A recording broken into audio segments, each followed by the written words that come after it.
So many pieces all back together now. What's your vision?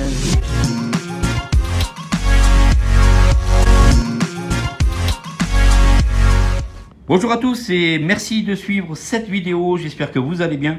Aujourd'hui, on va être à Paris, une vidéo un peu exceptionnelle.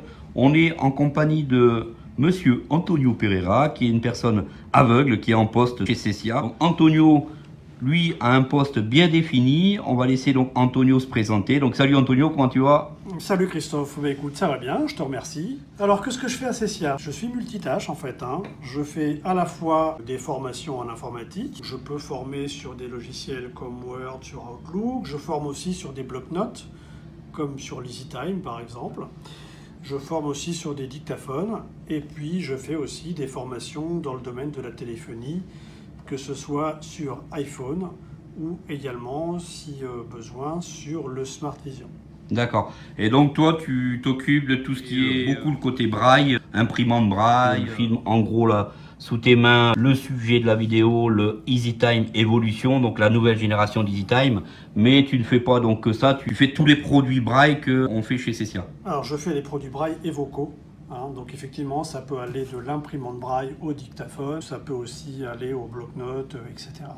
D'accord. Tout ce qui est produits vocaux, quand tu dis produits vocaux, c'est tout ce qui est GPS. C'est GPS. Alors dans le GPS, on a ici pour l'instant le Captain Mobility. Et on a les dictaphones de type Victor Reader Stream, de type Evo E10, toute la gamme Plextalk. On a toutes ces choses-là en fait. C'est des choses dont on sera certainement amené à reparler au cours de différentes vidéos.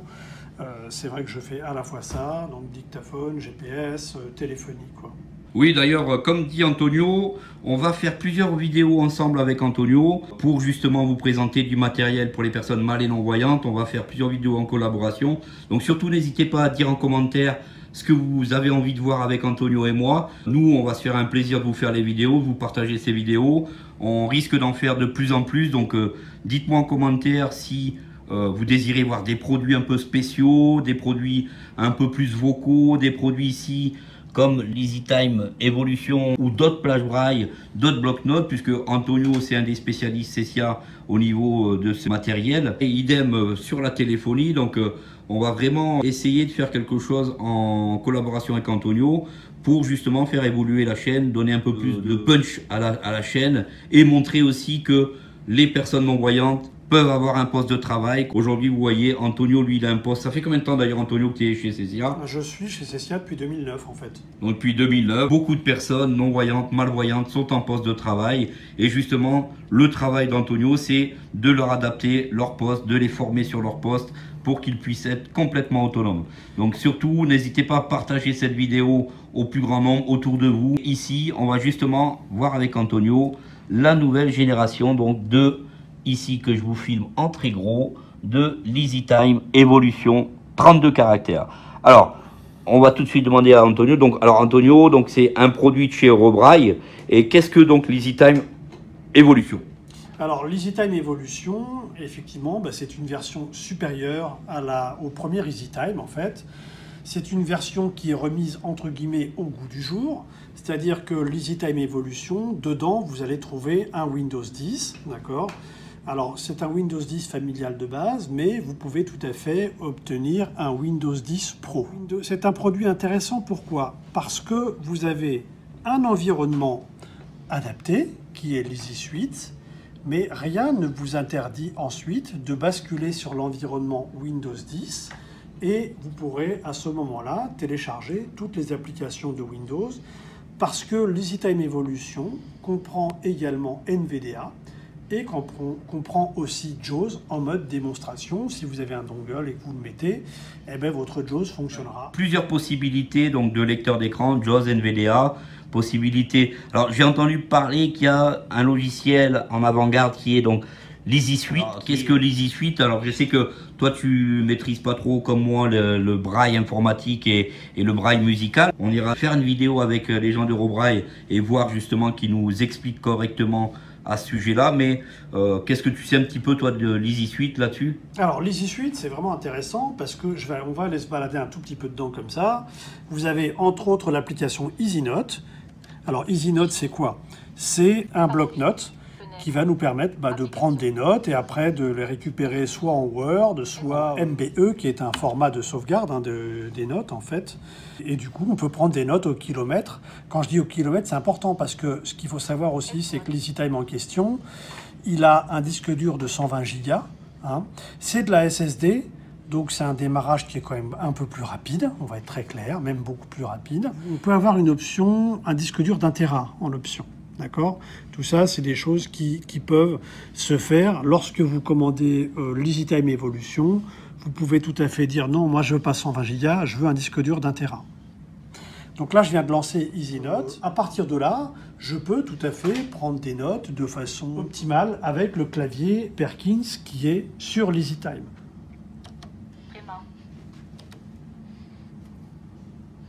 D'accord, donc en même temps que tu vas en fait appuyer sur différents boutons, est-ce que tu peux nous faire un petit descriptif de l'appareil? Alors, l'EasyTime Evolution, c'est super intéressant. Alors, vous avez ici un clavier Perkins de 8 touches. Sous ce clavier Perkins, vous avez à gauche la touche retour arrière, à droite la touche espace. Si vous pressez ces deux touches de façon simultanée, vous obtenez la touche entrée. D'accord. Quand on touche ce clavier, c'est vrai que les pouces se posent parfaitement sur ce clavier. C'est un clavier large, un clavier agréable pour le coup. Et donc ça, c'est le clavier en tant que tel. À droite et à gauche de l'appareil, vous avez 2 rangées de 4 touches. D'accord. J'essaie de les filmer pour bien montrer aux personnes qui vont être malvoyantes de pouvoir voir ces touches, même aux ergonomes éventuellement. Oui, ok. Alors, à droite, en bas à droite, on a la touche contrôle. Ensuite, la touche Alt en remontant. La touche insertion. Et la touche qui va vous permettre de faire défiler 32 caractères vers la droite. D'accord. D'accord. À gauche, vous avez la touche Shift, la touche tabulation, la touche échappement et la touche qui va vous permettre de reculer de 32 caractères. D'accord, donc en fait, ils ont réussi donc à simuler des touches Windows par le biais de ces petites touches qui vont permettre à une personne non-voyante de circuler sur un Windows comme le ferait une personne voyante. Tout à fait, tout à fait. Au-dessus de ces touches-là, vous avez 2 joysticks de navigation qui vous permettent d'aller vers le haut, bas, gauche, droite et de valider une action en appuyant au centre du joystick. C'est des touches qui sont un petit peu légèrement surélevées que les 4 touches dont je vous ai parlé à droite et à gauche. D'accord. D'accord. Ici, vous avez la plage braille en tant que telle. Je dis ici parce que Christophe est en train de vous montrer la plage braille. Et au-dessus de cette plage braille, vous avez les curseurs routine. Les curseurs routine, vous savez tous ce que c'est. Ça veut dire que si on appuie sur un de ces curseurs, on va mettre directement le curseur. Moi, je vais appuyer sur le curseur au-dessus du U, hop, et voilà, mon curseur se trouve sur la lettre U. D'accord. D'accord. C'est une souris pour nous, entre guillemets. Voilà, on appuie là-dessus, hop, le curseur vient se mettre exactement à l'endroit qu'on veut atteindre. C'est un ordinateur pour les personnes aveugles et on va dédier cet appareil pour quel public? Ça va être un appareil qui est dédié aux braillistes, pour le coup. Et c'est un appareil qui va être utilisé par des gens en situation de travail. C'est aussi un appareil qui va pouvoir être utilisé par les scolaires, par les élèves, parce que cet appareil permettra une véritable communication entre le prof et les élèves. D'accord, donc il va y avoir justement avec la fameuse application EasySuite la possibilité d'une gestion de maths parfaite, voire la musique par rapport aux étudiants aveugles. Alors il y a les maths, il y a la musique, il y a aussi un dictionnaire, il y a aussi un lecteur d'ESI, et tout ça, toujours dans l'optique de pouvoir rendre des documents aux profs et surtout permettre aussi aux profs de contrôler ce qui se passe sur l'EasyTime. Alors vous allez me dire, ouais, t'es gentil, il n'y a pas d'écran. Sur la partie gauche ici, on a sur la tranche gauche un port HDMI, d'accord.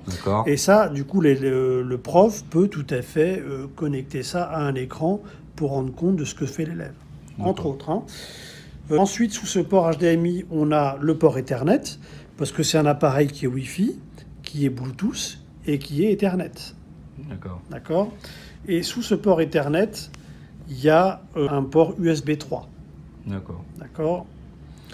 Sur la partie droite, l'appareil. Antonio nous montre maintenant la partie droite de l'appareil avec ses explications. Alors, sur la partie droite, donc le bouton marche arrêt. C'est un interrupteur qu'on pousse ou qu'on tire. Ensuite, deux ports USB ici. D'accord. Deux ports qu'on voit. Et sous ces ports USB, alors on a une prise micro et casque, parce que ça fait les deux. Et en dessous, un lecteur de carte SD. D'accord. D'accord. Donc du stockage, il y en a. Ah oui. Il y a le disque dur interne en tant que tel, d'accord, de 120 Go ou 1 Tera, si vous prenez l'option. Mais vous avez au moins 3 ports USB, un lecteur de carte SD. Voilà, c'est quelque chose qui permet vraiment de stocker et de garder plein de documents. D'accord, donc c'est super Antonio, ben écoute, merci beaucoup pour cette collaboration de vidéo, j'espère qu'elle vous aura plu. Qu'est-ce que tu penses toi pour ta première vidéo ensemble? Comment tu vois après la suite des événements? Qu'est-ce que tu auras envie de faire toi aussi? Je pense qu'il y a beaucoup de choses à aborder.